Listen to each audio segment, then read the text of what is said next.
The sea on a winter's night has a way of muting the world.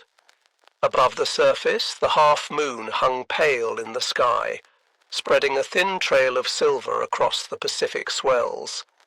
Each crest rose and fell with a rhythm that seemed eternal, indifferent to the great war raging across continents.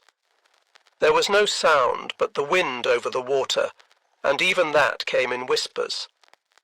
To any sailor standing watch on the deck of a Japanese destroyer that night, it might have seemed peaceful, almost deceptively so.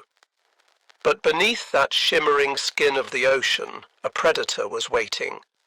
The submarine was USS Archerfish, a Below-class boat of the United States Navy. She was 311 feet of welded steel, painted in dull grey, her conning tower just a shadow against the moonlit sea when she surfaced, her periscope and radar antenna barely breaking the horizon when she submerged. Inside her pressure hull, the air was close and heavy, tinged with oil, sweat, and machinery. Men moved quietly around valves, gauges, and plotting tables, their voices hushed, their concentration absolute.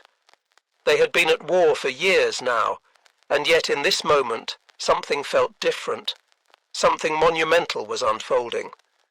At the center of it stood Commander Joseph F. Enright, a 33-year-old officer with dark eyes and a reputation that had been until recently uncertain. He had tasted failure before. On an earlier command, he had hesitated at crucial moments and returned from patrol without firing a single torpedo. To a submariner in wartime, such a patrol was more than disappointing. It was shameful. Enright had even requested to be relieved, feeling that his instincts had failed him.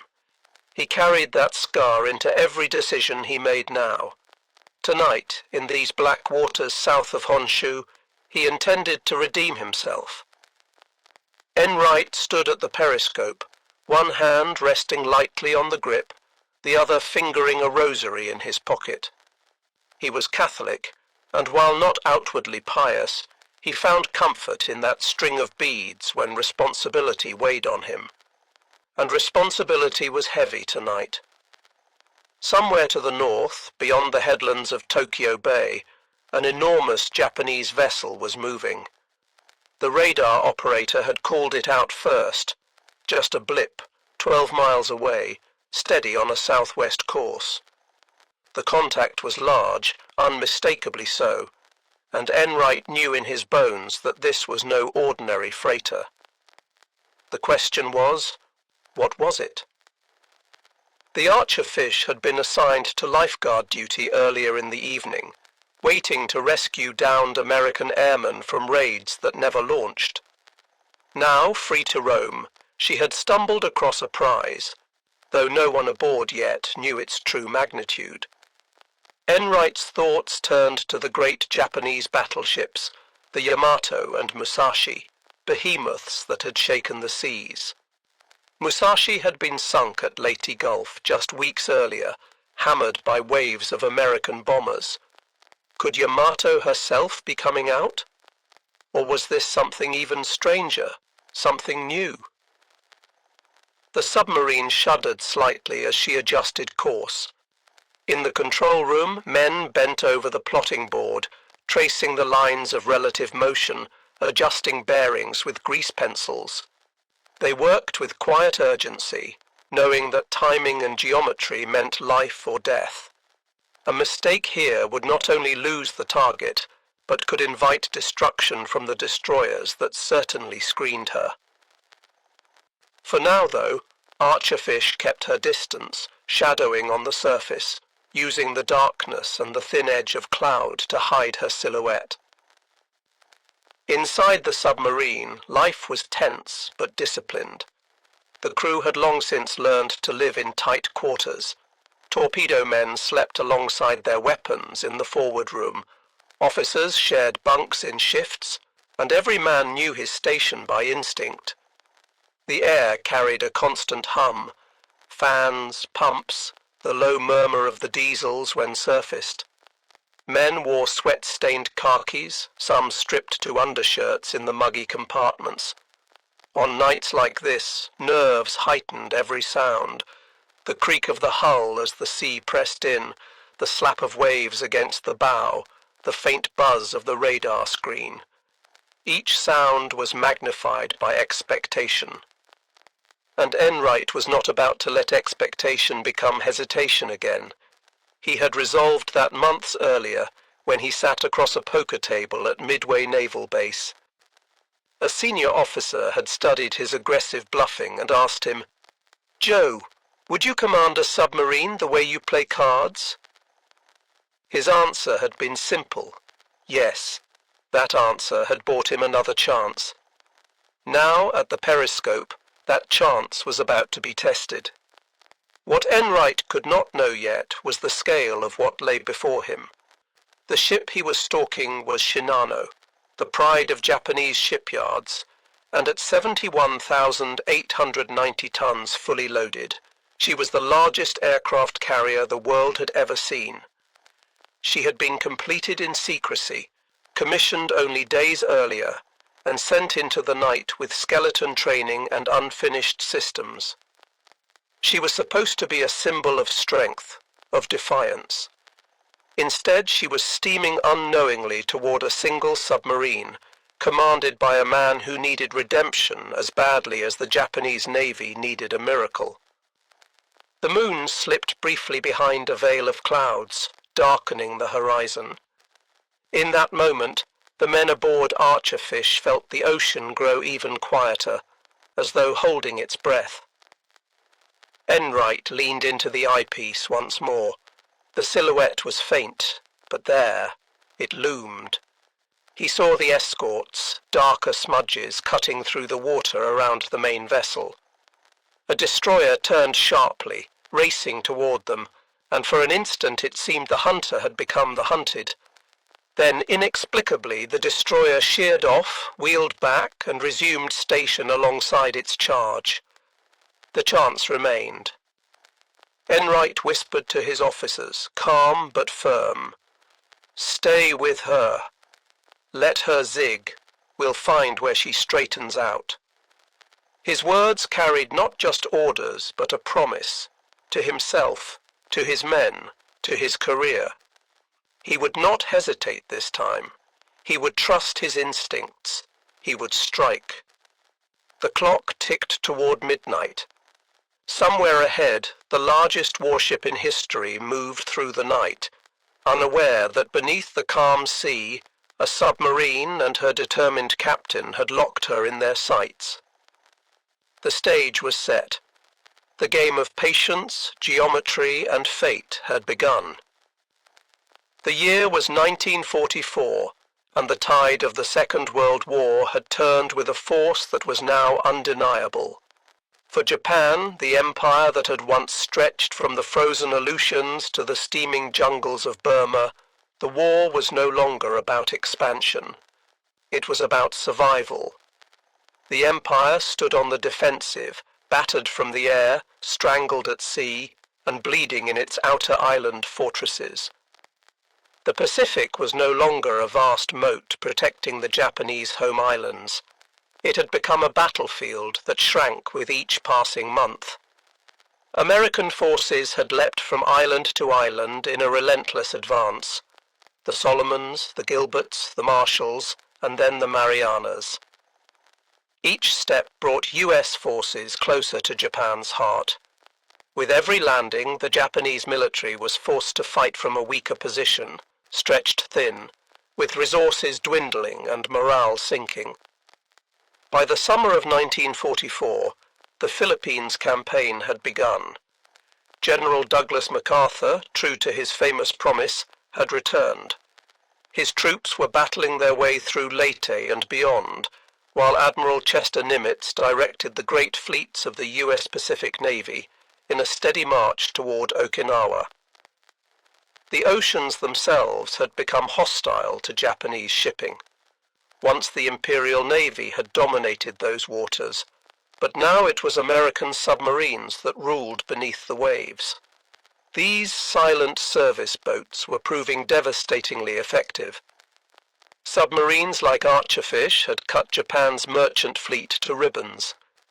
Tankers carrying oil from the East Indies were going down faster than they could be replaced.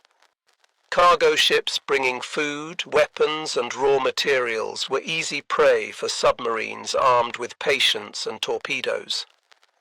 By 1944, Japan had lost more than half its merchant fleet, and the shortage was becoming crippling.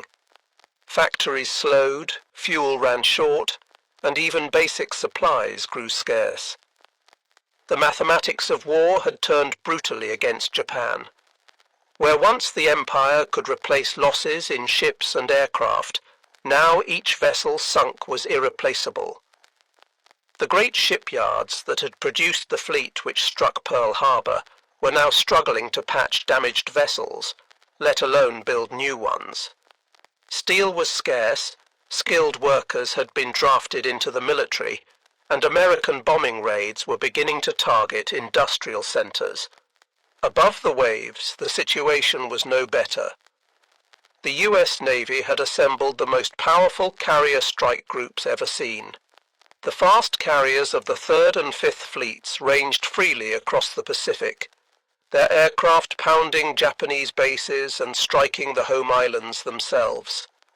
The skies were no longer safe. The Boeing B-29 Superfortress, with its immense range, had begun daylight bombing runs against Japan's cities. Tokyo and Nagoya burned under their firestorms, and more raids were coming. The Imperial Navy, once the most modern and feared force in the Pacific, was now a pale reflection of its former glory. Its air arm had been decimated at Midway in 1942. Its battleships had been bloodied in the Solomons and the Marianas, and at the Great Battle of Leyte Gulf in October 1944, the largest naval battle in history, Japan had thrown everything it had left into one last gamble. The result was disaster. Carriers like Zuikaku, veteran of Pearl Harbor, were sunk. The mighty battleship Musashi was destroyed under the relentless waves of American bombs and torpedoes. And though Yamato, the largest battleship afloat, had survived the encounter, she had been damaged and forced to retreat. The human cost was equally devastating. Japan's experienced pilots, the ones who had executed the Pearl Harbor attack with such precision, were nearly all dead. Their replacements were hastily trained, often with less than 50 hours of flight time before being sent into combat. American pilots, by contrast, arrived at the front with hundreds of hours of training. The result was slaughter in the skies. Japanese aircraft were being shot down at ratios of 10-1, sometimes worse. Japan was running out of time, running out of ships, and running out of options. Yet even in this desperate situation, the nation clung to one last hope: that a powerful new weapon could shift the balance, if only for a time. That weapon was not another battleship or a new aircraft design. It was a ship unlike any the world had seen, a carrier so massive, so heavily armored and so secret that the Allies had no confirmation it even existed.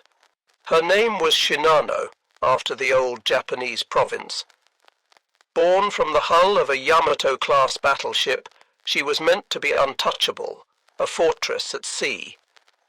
Japanese planners believed that if this carrier could be completed and put into action, she might anchor their defensive line around the home islands. Perhaps she could carry enough aircraft and special attack weapons to blunt the American advance, maybe even to threaten the invasion fleets that were surely coming. The strategic thinking behind Shinano reflected Japan's evolving doctrine. No longer could the Imperial Navy dream of decisive battles where superior training and equipment would prevail. Instead, they needed a ship that could survive American air attacks, serve as a floating base for aircraft repair, and deliver the new suicide weapons that were becoming central to Japanese strategy. The Oka rocket-powered kamikaze planes and Shinyo explosive motorboats represented a grim calculation that Japanese lives could be traded for American ships at favorable ratios. But even as Japan built her, the realities of war pressed in. Shipyard workers toiled in shifts that stretched 16 hours or more. Materials were scarce, quality slipped, and deadlines loomed. The Shinano's completion was rushed, so rushed that vital safety tests were skipped. The Empire needed the ship, and it needed her now. In Tokyo, leaders clung to illusions. If Shinano could steam with a full air group, she might bring down swarms of B-29s. If she could sail to the Philippines, she might disrupt MacArthur's landings. If she could simply appear off Okinawa or Formosa, her mere presence might shake American confidence. The war was slipping away, but perhaps, just perhaps, one great ship could slow the inevitable. Yet desperation is no substitute for strength. Japan was already resorting to measures that betrayed how dire the situation had become. The kamikaze corps was not a sign of strength but of weakness, an admission that conventional warfare was no longer possible. Young pilots, some barely out of their teens, were being told that their highest service to the Emperor was to die ramming their aircraft into American ships. It was a strategy born of despair, dressed in the language of honor. The seas around Japan were no longer friendly. American submarines hunted the coasts relentlessly. Wolf packs of 3 or 4 boats would coordinate attacks on convoys, sinking escorts and merchantmen alike. In late November, as Shinano prepared to leave her shipyard, dozens of submarines lurked in the approaches to Tokyo Bay. They had divided the waters into patrol zones, each boat responsible for its sector, all reporting contacts to coordinate interceptions. Most would never know she existed, but one would, and that single encounter would decide her fate. The broader strategic picture was clear to any objective observer. Japan had lost the war. The only questions remaining were how long the fighting would continue, and how many would die before the end. But for those caught in the machinery of war, the sailors, the shipbuilders, the pilots, such clarity was impossible. They continued to fight, to build, to hope, because the alternative was unthinkable. By November 1944, Japan was an empire under siege, its seas patrolled by unseen predators, its skies burned by firebombs, its cities trembling under the certainty of invasion. Into that storm sailed Shinano, a colossal ship, unready, untested, and carrying the burden of a nation's last hopes. And waiting for her, unseen in the night, was a submarine commanded by a man seeking redemption. Every great warship begins as a drawing on paper, lines on a blueprint that promise steel, power, and prestige.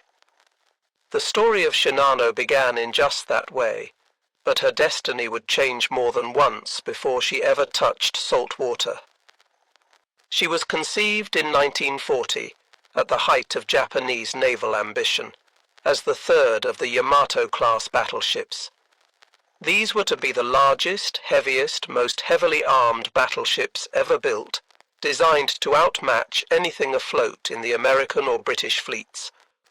Their armor was thicker, their guns larger, their displacement greater. They were symbols of an empire that sought dominance of the seas. The Yamato class represented a philosophy of naval warfare that dated back decades. Japanese strategic thinkers, aware that their nation could never match American industrial capacity, believed in qualitative superiority. If Japan could not build more ships than America, it would build better ships. Each Yamato-class battleship would be worth 2 or 3 of its American counterparts. Their 18.1-inch guns could strike targets at ranges where enemy vessels could not respond. Their armor could shrug off shells that would cripple lesser ships. Two of her sisters were completed to that original design, Yamato and Musashi, each mounting 9 immense guns capable of hurling shells weighing nearly 3,000 pounds farther, and with more destructive power than any naval artillery before them. These shells could penetrate 16 inches of armor at ranges exceeding 25 miles. Shinano's keel was laid down at Yokosuka Naval Arsenal, one of the Empire's great shipyards, with every expectation that she would follow them into the Pacific as a floating fortress. The construction began with ceremony and pride. Shinto priests blessed the ground where she would rise. The Emperor himself was informed of the project. The finest steel was allocated, the most experienced shipbuilders assigned. In the original plans, she would displace 72,000 tons fully loaded, mount the same massive guns as her sisters, and cruise at 27 knots despite her enormous bulk.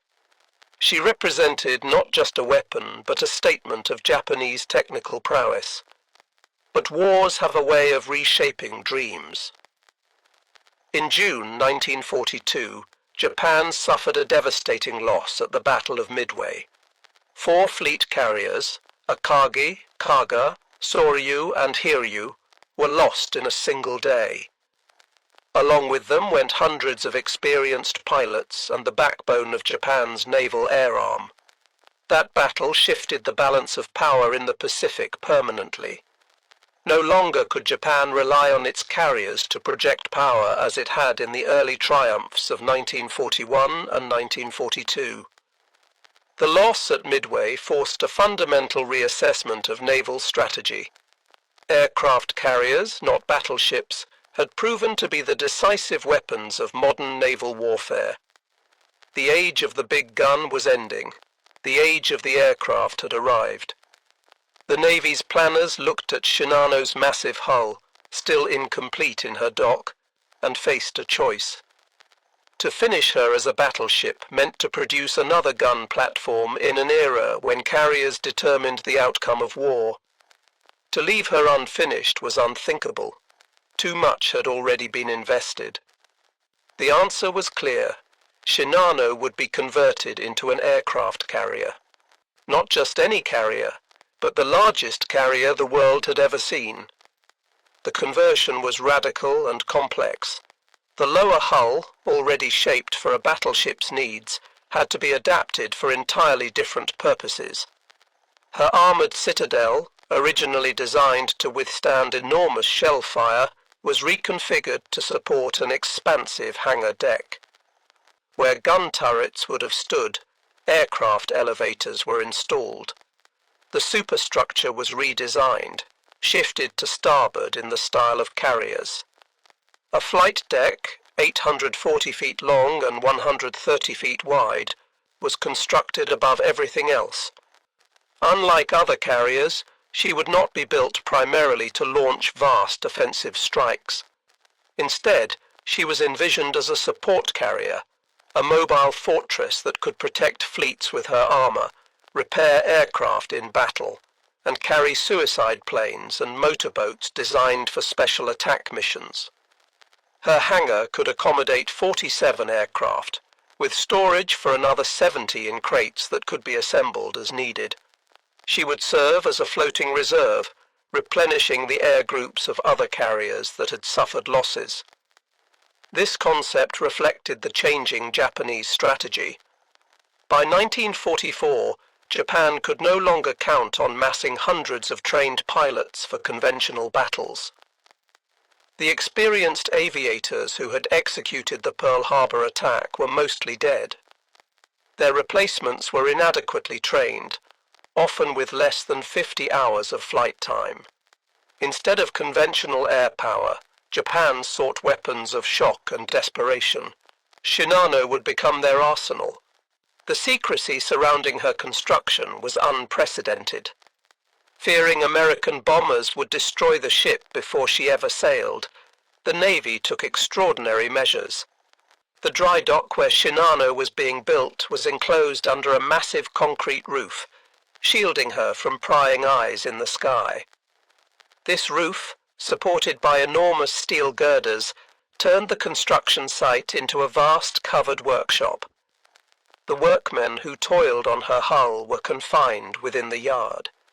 They lived in barracks on site, forbidden to leave or communicate with the outside world. They were threatened with prison, or worse, if they revealed a word of what they were building. Military police patrolled the perimeter.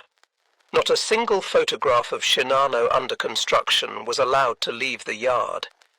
Even within the Imperial Navy, knowledge of Shinano was tightly controlled. Only a select few officers were permitted to know her specifications, documents referring to her used code names. When she finally emerged, she would be a surprise not just to the Americans, but even to some of her own countrymen. This level of secrecy created its own problems. Suppliers delivering materials often didn't know what they were contributing to. Coordination between different departments suffered. Mistakes that might have been caught through normal oversight went unnoticed. Her design pushed the limits of naval engineering. With a full load displacement of 71,890 tons, Shinano dwarfed every other carrier afloat. Her armoured flight deck, a rarity among carriers, could resist 1,000-pound bombs. Her armoured belt, up to 8 inches thick at the waterline, gave her a level of protection unknown in carrier design. Her hangar was divided by heavy armour into sections, intended to prevent a single bomb or torpedo from crippling the entire ship. Her engines, 4 steam turbines producing 150,000 shaft horsepower, were designed to drive her at speeds of 27 knots despite her massive bulk. The defensive armament was formidable. 16 5-inch dual-purpose guns in 8 twin mounts, capable of engaging both surface and air targets. Over 125mm anti-aircraft guns were distributed across her hull, creating overlapping fields of fire. 12 28-barrel rocket launchers could fire salvos of explosive shells skyward, creating a curtain of steel against attacking aircraft. In theory, she would be nearly impossible for aircraft to approach, let alone successfully attack. Yet for all this grandeur, Shinano was being born into crisis. The workers building her were no longer the skilled craftsmen who had constructed Yamato and Musashi. Many experienced shipbuilders had been drafted into military service. Their replacements were conscripts, students, even prisoners of war. Quality control, once the pride of Japanese shipbuilding, deteriorated. Welds that should have been X-rayed for flaws were merely visually inspected. Tolerances that should have been measured in millimeters grew to centimeters. The pressure to complete her was relentless. Tokyo demanded she be ready by November 1944. Work continued around the clock. Men collapsed from exhaustion and were carried away, replaced immediately by others. The heat inside the covered dock in summer was stifling. In winter, workers' hands grew numb from cold. Accidents increased. Men fell from scaffolding, were crushed by moving steel plates, or were overcome by fumes from welding. Each death was hushed up, the war effort deemed more important than individual lives. Materials, too, were compromised. The special steel allocated for her armour was sometimes diverted to other urgent projects. Inferior substitutes were used. Electrical wiring, much of it imported before the war, was now irreplaceable. When supplies ran out, improvised solutions were implemented.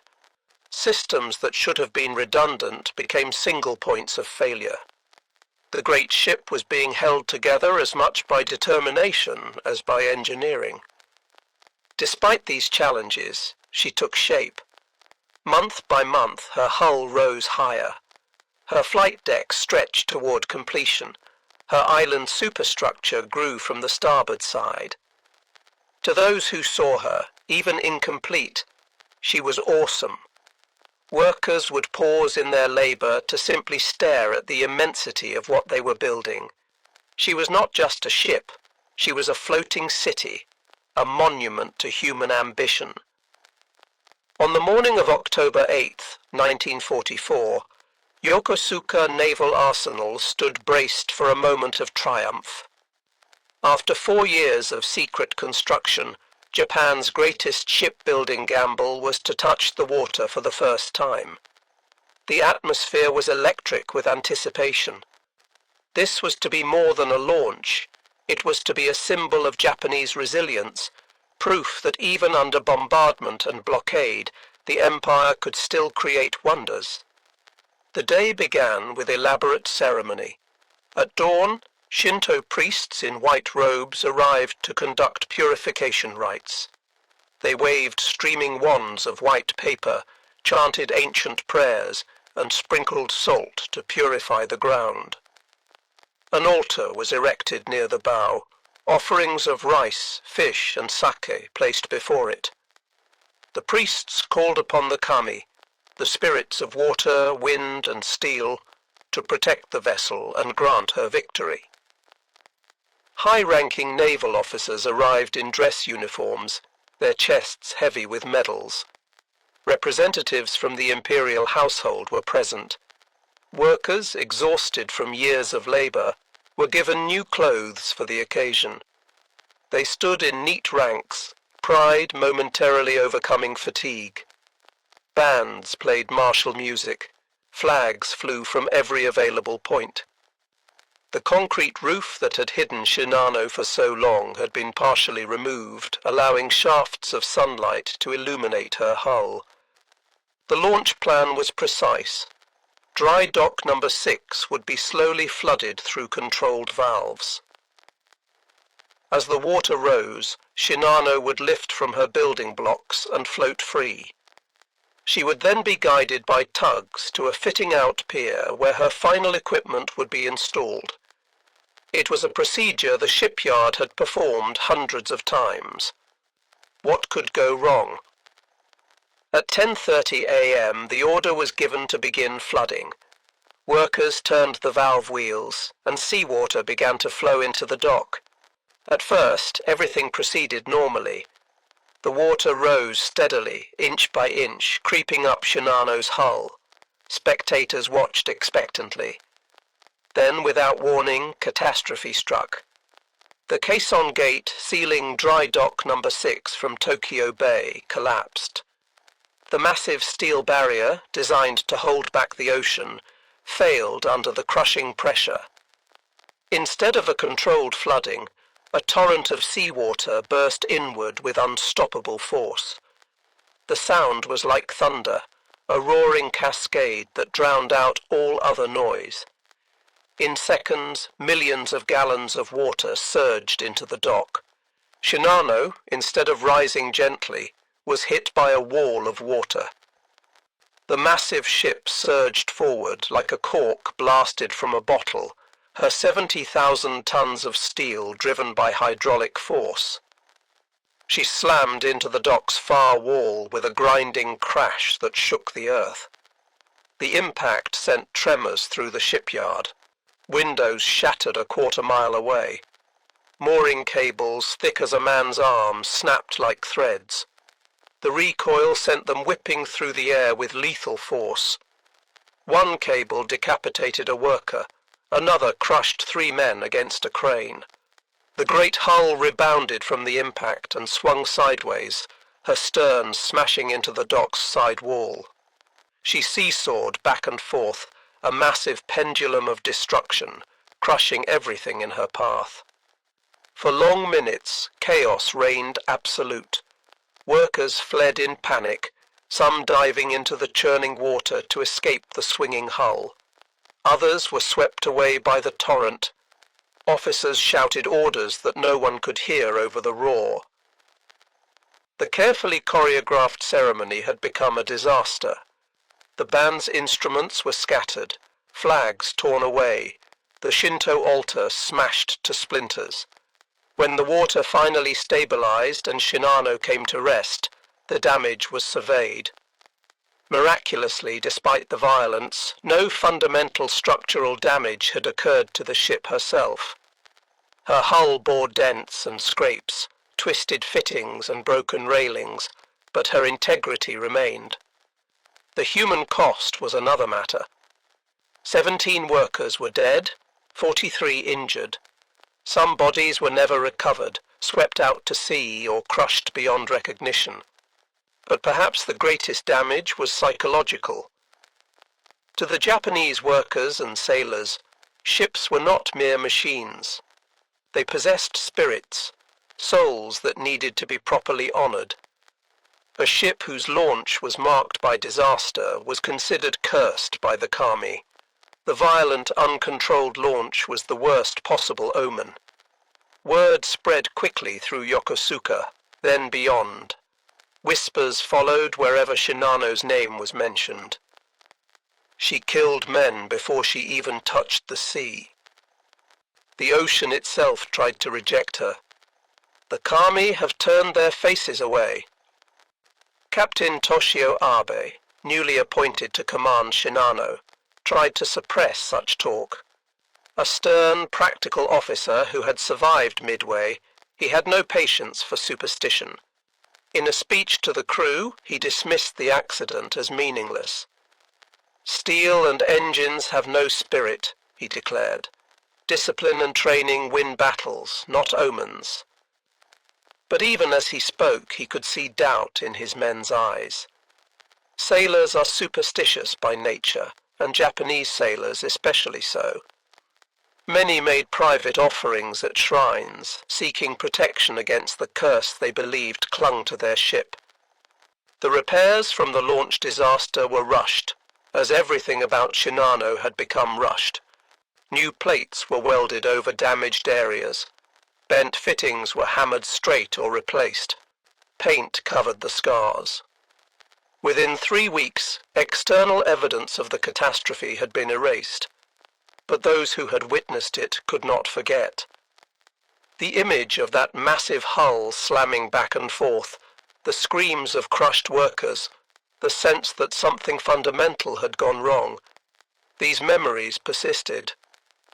Work resumed at an even more frantic pace. The November deadline loomed, and the accident had cost precious time. Safety procedures, already compromised, were further reduced. The watertight doors that should have been tested under pressure were merely checked to see if they closed. Electrical systems that should have been thoroughly inspected were given cursory reviews. The assumption seemed to be that if Shinano looked complete, she was complete. The crew assigned to her reflected this haste. Normally, a carrier's complement would train together for months before deployment. They would drill until every man knew not just his own job, but could fill in for others. Damage control, the art of saving a wounded ship, required particular expertise. Teams needed to work in perfect coordination, sealing compartments, manning pumps, fighting fires, all while potentially in darkness with the ship listing. But Shinano's crew was assembled from wherever men could be found. Veterans from sunken ships, new recruits fresh from training, workers conscripted from civilian life, they were thrown together with minimal organization. Many didn't even speak the same dialect of Japanese. The officers tried to conduct drills, but time was too short, the crew too green. When they practiced damage control procedures, confusion reigned. Men got lost in the maze of passages. Equipment was in the wrong places. Orders were misunderstood. Among the crew, talk of the curse persisted. Petty officers reported that men were requesting transfers, claiming illness, even injuring themselves to avoid sailing on Shinano. The ship's chaplain, a Buddhist priest, conducted blessing after blessing, trying to calm fears. but each ceremony seemed to emphasize the problem rather than solve it. Why did the ship need so many blessings if nothing was wrong? November arrived with urgency. The deadline was no longer approaching. It had arrived. Ready or not, Shinano had to sail. The American submarine threat grew worse each day. Intelligence reported dozens of enemy boats operating in Japanese waters. B-29 bombers were ranging farther from their bases in the Marianas. It was only a matter of time before they discovered and destroyed Shinano at her dock. The final weeks of preparation took on a desperate quality. Equipment that should have been carefully installed was literally thrown aboard. Crates of supplies were stacked wherever space could be found. The special weapons she was to carry, 50 Oka suicide rocket planes and several Shinyo explosive motorboats, were loaded into her hangars. These weapons, themselves symbols of Japan's desperation, seemed appropriate cargo for a desperate ship. On November 11, 1944, Shinano was officially commissioned into the Imperial Japanese Navy. The ceremony was subdued compared to the attempted grandeur of her launch. No bands played. Few dignitaries attended. Captain Abe read the official orders in a flat voice. The rising sun flag was raised on her mast. She was now officially a warship, though hardly a ready one. The commissioning revealed just how incomplete she was. Of her 12 boilers, only 8 were operational. This reduced her maximum speed from the designed 27 knots to about 20 knots. Her radar systems were only partially functional. Half of her anti-aircraft guns lacked adequate ammunition. The aircraft elevators that would lift planes from hangar to flight deck had never been tested under load. Most critically, many of her watertight doors, the barriers that could seal off flooded compartments, had never been tested under pressure. Captain Abe compiled a list of deficiencies that ran to 17 pages. He submitted it to Naval Headquarters with a request to delay sailing until at least critical repairs could be completed. The response was swift and uncompromising. Shinano would sail as scheduled. The naval staff's reasoning was political as much as military. Word of the supercarrier's existence was spreading. She needed to be revealed as a symbol of strength, not discovered as a bombed wreck. The sailing orders were specific. Shinano would depart Yokosuka on the night of November 28th, steam south along the coast, and reach Kure Naval Base in the inland sea. There, protected from submarines by narrow straits and from bombers by distance, she would complete her fitting out. The voyage would take only about 20 hours. What could go wrong in 20 hours? The crew prepared with a mixture of pride and dread. They were sailing on the world's largest warship, a technological marvel. Yet they were also sailing on an unfinished ship with an untrained crew, many of whom believed her cursed. Last letters were written home. Personal effects were stowed. Some men visited Shinto shrines, leaving offerings and prayers. Others got drunk on sake, trying to drown their fears. The escort for the voyage was minimal, just 3 destroyers, Isokaze, Yukikaze, and Hamakaze. All 3 were veterans of numerous battles, their crews experienced but their ships worn. Their radar and sonar systems, damaged in previous engagements, had been only partially repaired. They would have to rely more on lookouts than instruments. For protecting the world's largest carrier, it seemed inadequate, but every available destroyer was needed elsewhere. The night of November 28, 1944, began with deceptive calm.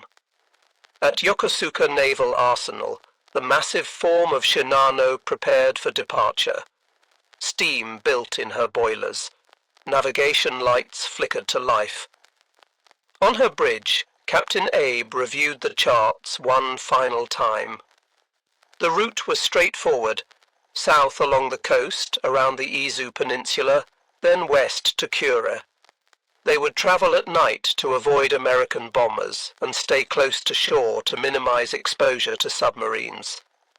At 6 p.m., Shinano's mooring lines were cast off. Tugs nudged her massive bulk away from the pier. Her screws began to turn, slowly at first, then with gathering power. The great ship moved under her own power for the first time.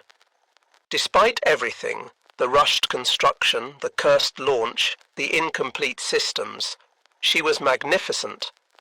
Her hull stretched nearly 900 feet. Her flight deck rose 60 feet above the water. She displaced more than most harbours could handle. She was, by any measure, an engineering triumph. The three destroyers took up their screening positions, Isokaze in the lead, Yukikaze and Hamakaze on the flanks. Together the four ships headed for the harbour entrance and the open sea beyond. As they passed through the submarine nets protecting the harbour, several crew members noticed what they took as another bad omen, a dead albatross floating in the water, its white wings spread like a surrender flag. What none aboard knew was that 30 miles to the south, USS Archerfish was beginning her patrol. The submarine had been on lifeguard duty, positioned to rescue American airmen from a bombing raid that had been cancelled due to weather. Now, free to hunt, Commander Enright had brought his boat to the surface to recharge batteries and refresh the air. The night was perfect for submarine operations, dark enough to hide their low silhouette, calm enough for good sound conditions, with just enough moon to spot targets. At 8:48 p.m., Archerfish's radar operator called out, "Contact! Bearing 020, range 12 miles. The blip on the radar screen was large, steady, and moving southwest at about 20 knots. Enright rushed to the bridge, raising his binoculars. On the horizon, barely visible, he could make out a dark mass and the smaller shapes of escorts. His pulse quickened. This was no merchant vessel. The size, the speed, the escorts, everything suggested a major warship. "Battle stations," Enright ordered quietly.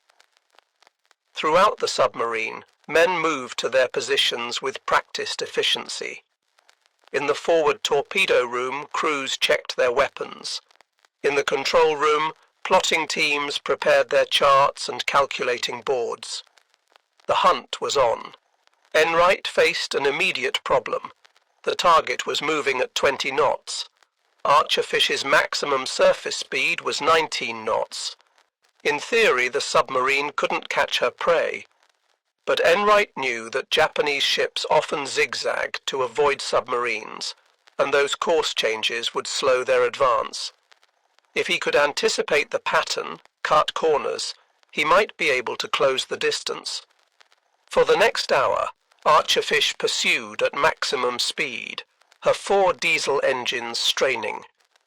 The submarine vibrated with the effort, her hull cutting through the swells, spray breaking over her bow. Below, engineers coaxed every possible revolution from the engines. The temperature in the engine room soared past 120 degrees Fahrenheit.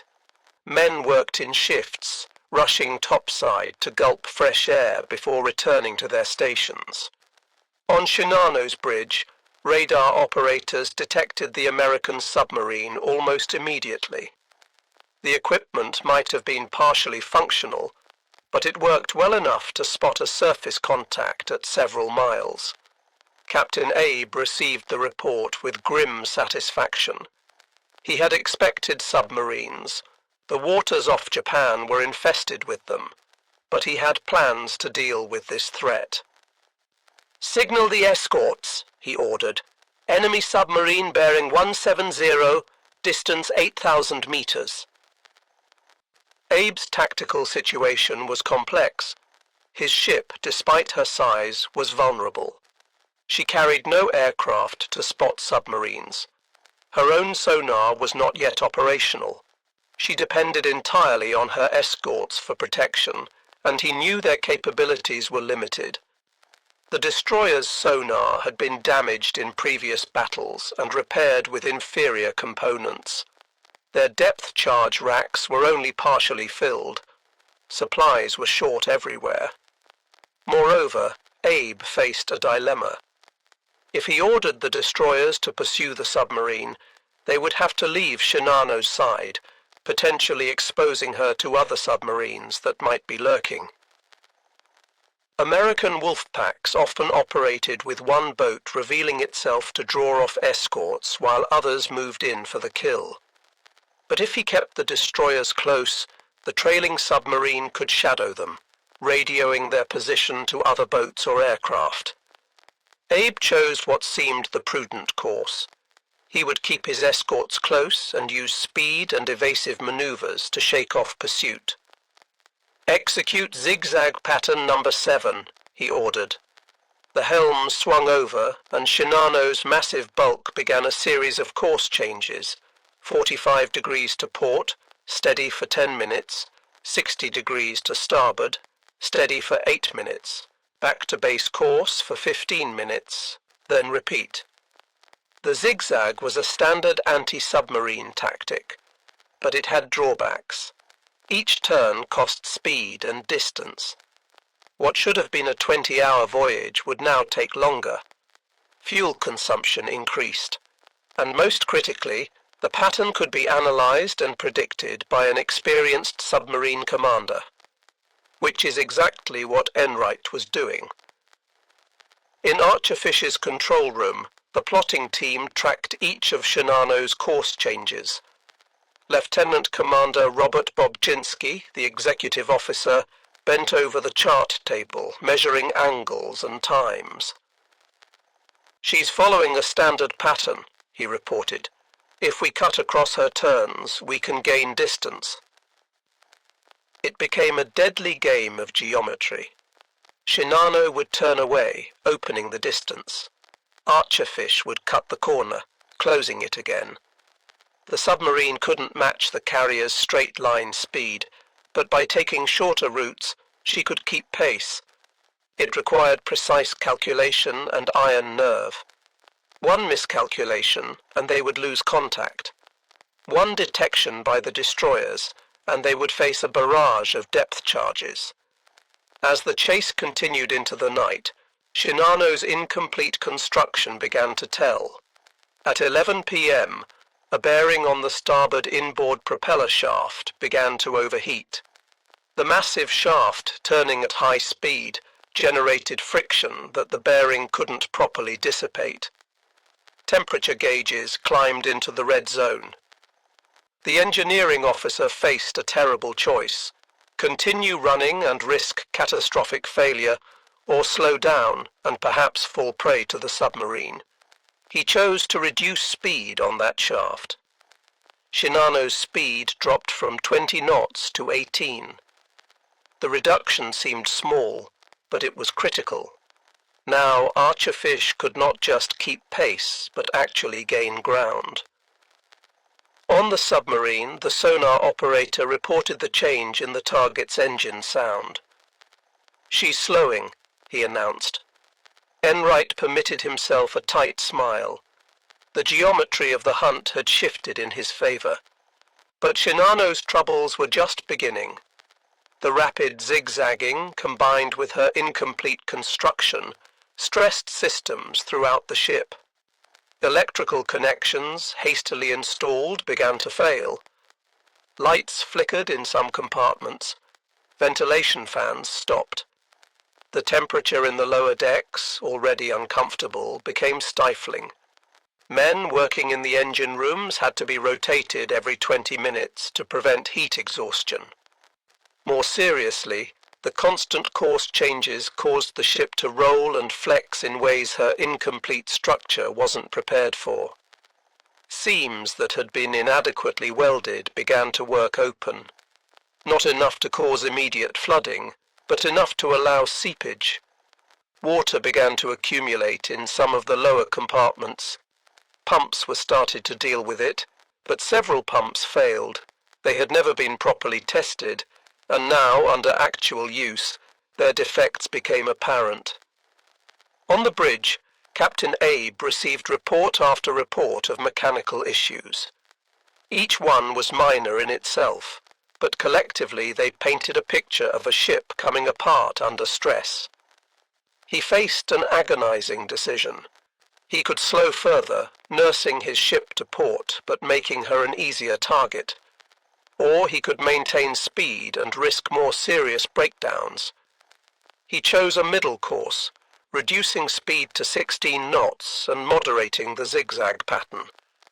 By 2 a.m. on November 29th, the deadly dance had continued for over 5 hours.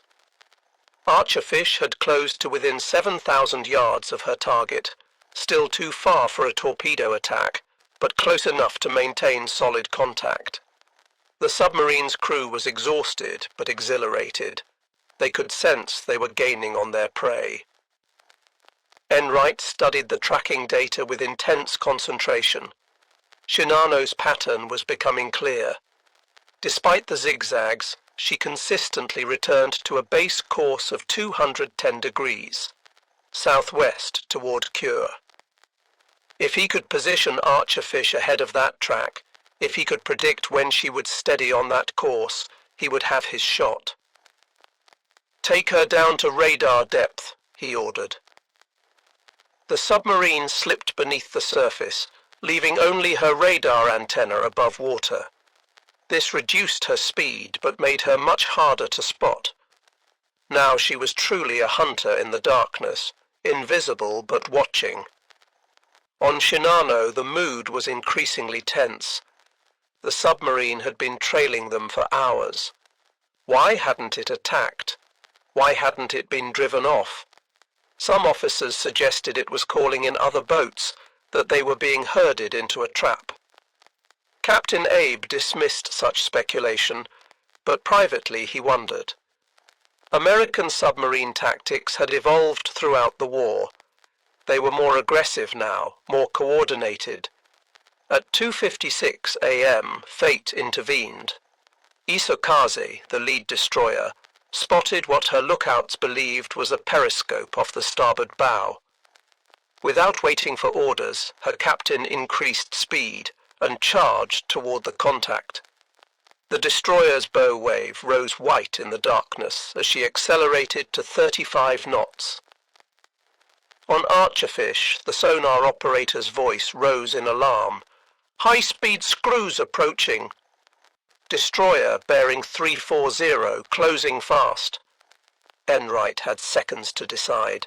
Crash dive and probably lose his target forever, or hold his depth and risk detection. He chose to dive, but only to 150 feet, shallow enough to resurface quickly. "Rig for silent running," he ordered. "Rig for depth charge."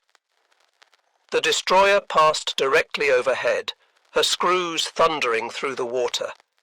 Every man on Archerfish held his breath, waiting for the splash of depth charges. But none came. Isokaze had lost contact and, more importantly, had violated Captain Abe's orders to maintain formation. A sharp signal from Shinano's bridge ordered her back into position. The moment Isokaze turned away, Enright brought Archerfish back to periscope depth.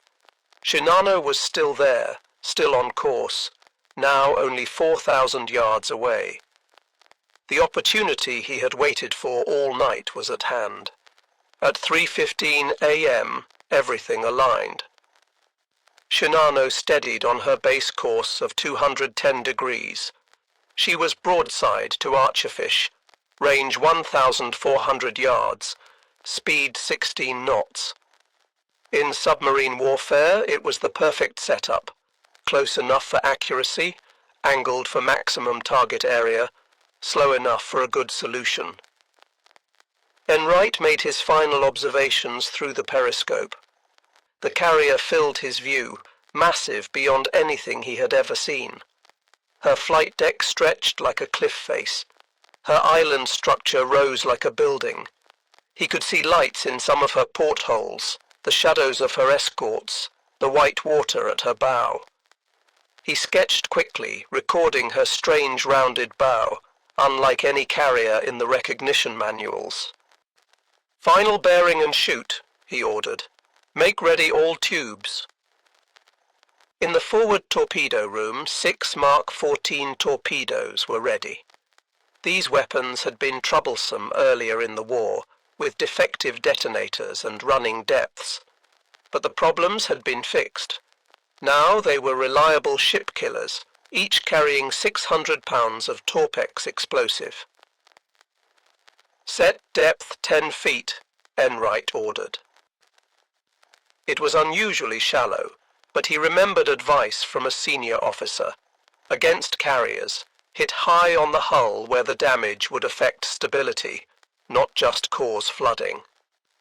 The fire control party made their final calculations. Target speed, angle, distance, all were fed into the torpedo data computer, an analog device that calculated the correct firing angle. The solution was checked and double-checked. There would be no second chance. "Fire one!" The submarine shuddered as the first torpedo left its tube. A blast of compressed air ejected the weapon, which immediately came to life, its propellers spinning, driving it toward the target at 46 knots. "Fire two!" 8 seconds between shots, giving each torpedo time to clear before the next launched. "Fire 3, fire 4, fire 5, fire 6. In less than a minute, 6 death sentences were racing through the water toward Shinano. The torpedoes ran hot, straight and normal, exactly as designed. Their wakes, barely visible in the darkness, drew straight lines toward the carrier's hull. On Shinano's bridge, lookouts spotted the wakes too late. "Torpedoes starboard!" came the cry. Captain Abe ordered full rudder, but the carrier's massive bulk responded slowly. She had barely begun her turn when the first torpedo struck. The explosion was tremendous. A column of water shot up alongside the hull, higher than the flight deck. The ship lurched to port from the impact. Before the crew could react, the second torpedo hit, then the third, then the fourth.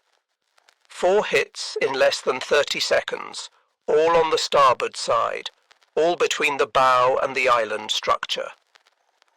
The first torpedo struck at frame 104, near an aviation fuel tank that was fortunately empty. The explosion tore a hole 20 feet wide in the hull, flooding adjacent compartments instantly. The second hit frame 142, destroying the starboard outboard engine room. Men on duty there were killed instantly as seawater and superheated steam filled the space. The third torpedo struck frame 166, opening the number 3 fire room to the sea. The fourth hit frame 190, rupturing another fuel tank and sending oil flooding through passages. For a moment, those on Shinano's bridge could barely comprehend what had happened. The ship shuddered with each impact, but she was so large that the torpedoes seemed almost insignificant. Captain Abe's first thought was that she could absorb this damage. After all, she had been built with a battleship's armor, designed to survive multiple torpedo hits. But below decks, catastrophe was unfolding. The incomplete construction that had plagued Shinano now became fatal. Watertight doors that had never been tested failed immediately. Some jammed shut, trapping men in flooding compartments. Others refused to close at all. Seams that had been hastily welded split open under pressure. Electrical panels soaked with seawater, short-circuited in showers of sparks. The damage control teams responded as best they could, but they were fighting a losing battle. The men had never drilled together as a unit. Orders were confused, contradictory. Some teams rushed to flood countervailing compartments on the port side to correct the list. Others tried to pump out flooded areas. The two efforts worked against each other. In the engine rooms, the situation was desperate. The starboard engine rooms were flooding rapidly. Engineers worked in rising water, trying to maintain power to the pumps. When water reached the electrical panels, explosions of sparks forced them to retreat. One by one, the starboard engines fell silent. The list increased steadily, 5 degrees, then 10, then 13. On the flight deck, aircraft and equipment began to slide. Sailors formed human chains, trying to secure loose items, but it was futile. A fuel truck broke free and crashed into the island structure. Boxes of ammunition tumbled into the sea. Captain Abe maintained rigid composure on the bridge. He ordered counter-flooding to correct the list. He set course for the nearest land, hoping to beach the ship. He dispatched messages to Naval headquarters. Shinano torpedoed. Position 32 degrees 00 north, 137 degrees 00 east. Attempting to reach shore. But even as he gave these orders, he must have known the truth. The reports from below were uniformly grim. Flooding was out of control. The pumps couldn't keep pace. Half the crew didn't know their damage control stations. The ship was dying. Back on Archerfish, Enright had taken the submarine deep immediately after firing. Now came the most dangerous moment for any submarine, the counterattack. Above them, Japanese destroyers were racing back and forth, their sonar pinging, their crews preparing depth charges. 400 feet, Enright ordered. Rig for silent running. The submarine descended into the darker waters, every man aboard silent, breathing shallowly. They could hear the destroyers above, the high-speed whine of screws, the ping of active sonar, the splash of depth charges entering the water. The first pattern exploded, 5 charges detonating in sequence. The submarine shook, light bulbs shattered, cork insulation rained from the overhead. But the explosions were distant, at least 500 yards away. The Japanese sonar, damaged and poorly maintained, couldn't get a precise fix on the submarine. More charges followed, 14 in total. Each explosion sent shock waves through the water, rattling the submarine, but none were close enough to cause serious damage. After an hour, the sounds above grew distant. The destroyers had given up the hunt and returned to their dying charge. When Enright finally brought Archerfish back to periscope depth at dawn, the horizon was empty. Whatever had happened to the giant carrier, she was gone. As dawn broke on November 29th, Shinano was in her death throes. The list had increased to 20 degrees. Walking on the tilted decks was becoming impossible. Men used ropes to pull themselves up the slanted surfaces. In the hangar deck, the Oka suicide planes had broken loose, sliding into each other, their volatile rocket fuel creating an extreme fire hazard.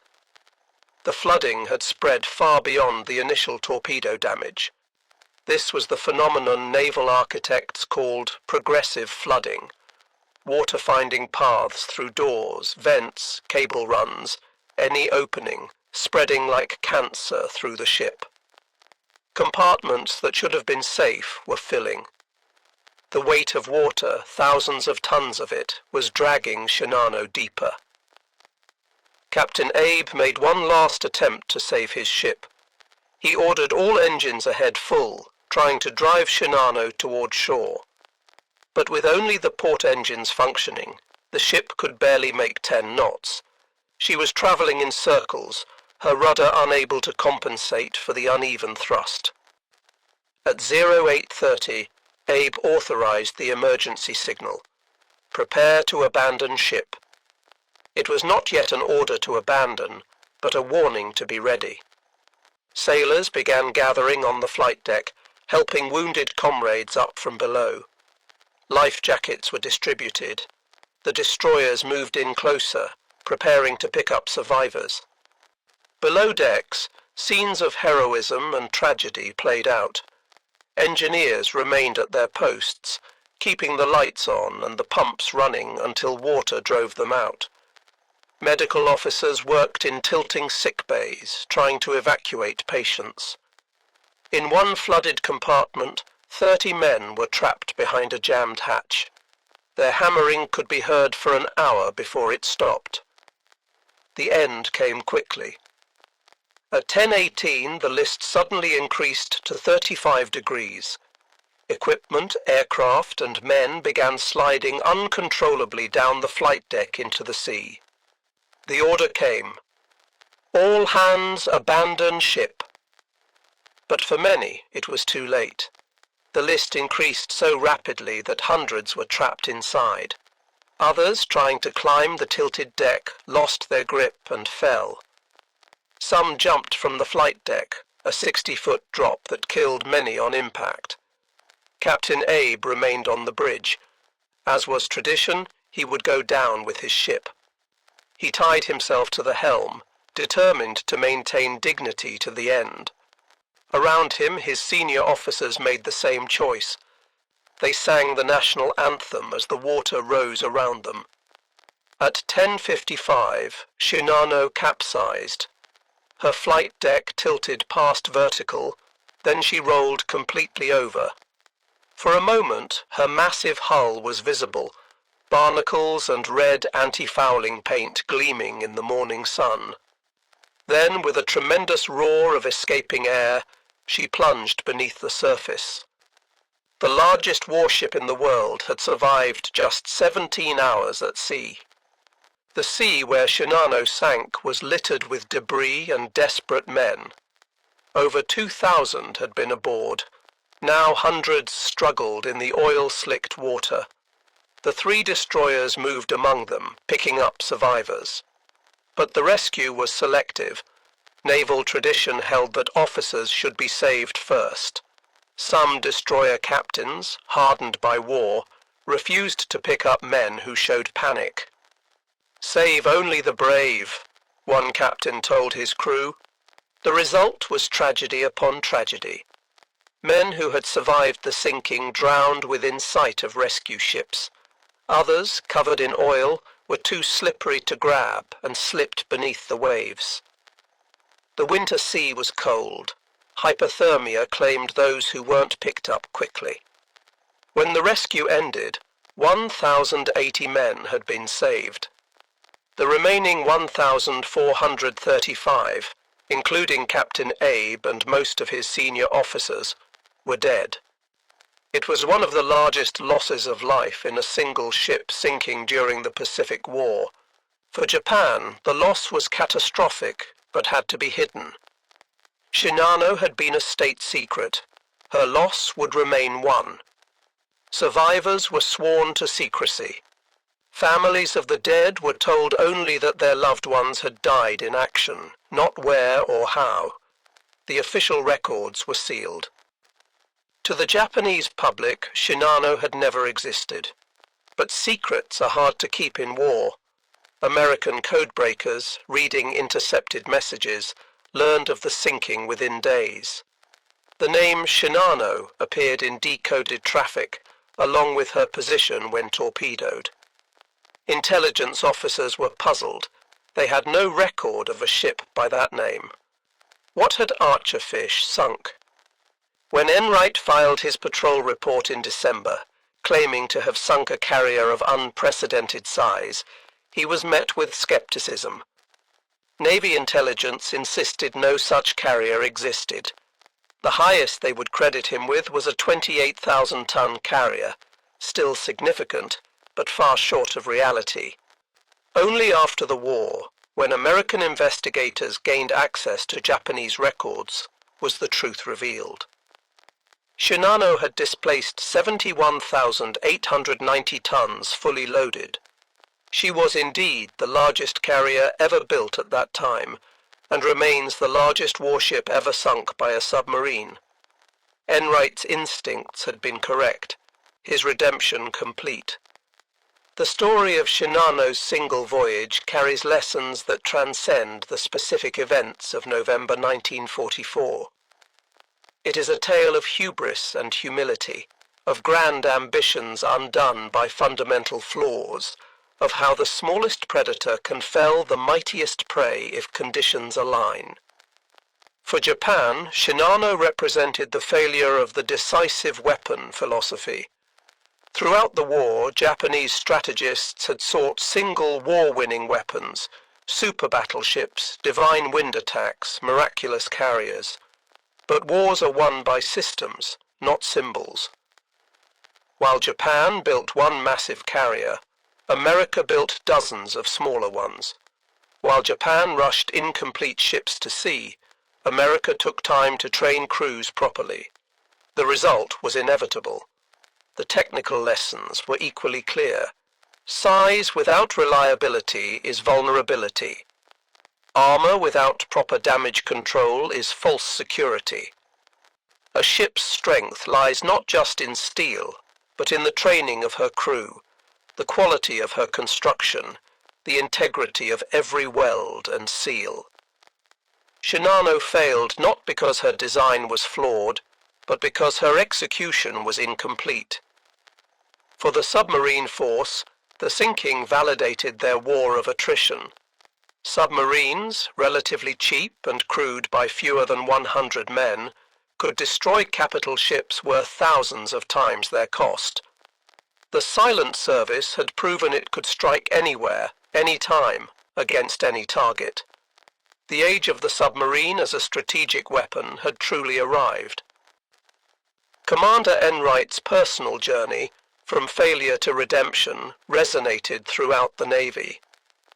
His story showed that one failure need not define a career, that persistence and courage could overcome past mistakes. He had faced his demons and emerged victorious. The Navy Cross he received was not just for sinking Shinano, but for the determination to stay in the fight after earlier defeats. The human cost haunts the story. Over 1,400 Japanese sailors died, many of them conscripts who had never wanted to go to war. They died trapped in flooding compartments, thrown from tilting decks, or abandoned in cold water. Their sacrifice achieved nothing. Shinano never launched a plane in anger, never defended the homeland, never justified the resources spent on her construction. Today, Shinano rests in 4,000 meters of water off Cape Omaizaki. She lies upside down, her flight deck buried in sediment, her hull slowly collapsing under the pressure of depth and time. She is a tomb for the men who died with her, and a monument to the age when nations believed that bigger meant better, that one perfect weapon could change everything. Modern naval strategists study Shinano as a cautionary tale. In an age of nuclear carriers and ballistic missile submarines, the lessons remain relevant. Complexity requires competence. Size demands support. No ship, no matter how powerful, is stronger than the system that builds, maintains, and operates it. The sinking also demonstrates the role of chance in war. Had Shinano sailed a day earlier or later, had Archerfish been assigned elsewhere, had the torpedoes run deep instead of shallow, history would be different. War is not just strategy and technology, but also luck and timing. On that November night in 1944, all the variables aligned perfectly for Archerfish and catastrophically for Shinano. In the years after the war, the story of Shinano and Archerfish became legend in naval circles. Authors wrote books, historians analyzed the engagement, veterans shared their memories. Each telling added details, corrected errors, built the narrative that we know today. Commander Enright went on to a successful naval career, retiring as a rear admiral. He rarely spoke publicly about the sinking, maintaining the quiet professionalism of the submarine service. When asked about that night, he would say simply, We did our duty. The torpedoes worked. We were lucky. But those who knew him understood that it meant everything. The vindication of his courage, the proof that he belonged in command, the second chance that he had seized. The crew of Archerfish held reunions for decades. They would gather, these aging men who had once been young sailors, and remember their moment of glory. They told stories of the long chase, the tension of the approach, the thunder of the torpedoes hitting home. But they also remembered Shinano's crew, fellow sailors who had died doing their duty. War had made them enemies. Time made them all simply men who had served at sea. Some survivors of Shinano also told their stories after the veil of secrecy finally lifted. They spoke of the chaos, the fear, the sight of their mighty ship rolling over and sinking. They remembered Captain Abe's final moments, standing at attention as the water rose. They remembered comrades who had helped them escape flooding compartments, who had given up life jackets, who had pushed others to safety before being pulled under themselves. In Japan, Shinano became a symbol of the war's last phase, grand gestures that achieved nothing, magnificent failures that only added to the suffering. She represented the danger of believing one's own propaganda, of confusing appearance with reality, of rushing toward disaster rather than accepting defeat. For America, the sinking reinforced the democratic nature of naval warfare, that 80 men in a submarine could defeat thousands in a carrier, that patience and skill could overcome size and armor. It was David and Goliath written in steel and torpedoes, proof that in war, the smallest unit could achieve strategic victory. The wreck of Shinano was discovered in 2019 by deep-sea explorers. The images they brought back showed a ship remarkably intact despite decades underwater. Her hull, built to battleship standards, had resisted the pressure that would have crushed lesser vessels. But she lies inverted, her intended glory forever buried in the seafloor, a monument to ambition that exceeded capability. Today, as nations again compete to build the largest, most powerful warships, Shinano's story remains relevant. Technology advances, but the human factors that doomed her persist. Ships are still built in haste, crews still sail with insufficient training, leaders still believe that one supreme weapon can change everything. The ghost of Shinano warns against such hubris.